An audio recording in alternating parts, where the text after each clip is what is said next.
Store and recall. We're going to be taking a look at how to store numbers, how to bring them back, which is recall, and how to recall your last answer. Beginning with storing numbers.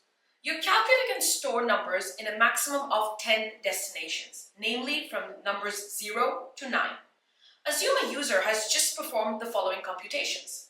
8 multiply 365 equals 2920 is what you see on your screen. Now you would like to store this number because you might want to use it for a later calculation. We strongly recommend storing numbers on the exam day, as writing numbers down can consume time and you would often find that you have to key them back into the calculator for a later use. So to store this number, you can press the button STO to the left and then select your preferred destination. We're going to be choosing number 1 as our destination to store. As mentioned, numbers once stored can be recalled for later use. So I'm going to go ahead and clean my calculator screen to show you how I can bring it back. For that, we're going to press the CE button. Now, you're in a position to bring the numbers back. To recall the number, just press the RCL button, which you can find just underneath the Store button.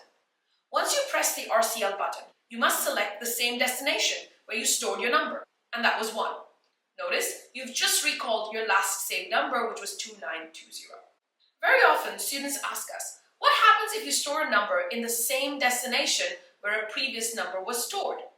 Well, the previous number will be overwritten by your new number being stored. Please remember, the previous number cannot be recovered once a new number has been stored in its same destination, because the new number effectively overwrites the previous number.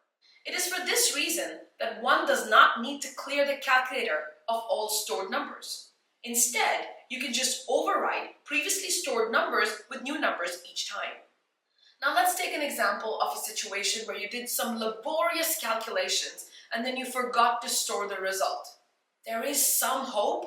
If you would like to recover a last computation, you can just press the second button and press the equal to sign, which stands for ANS, which is answer.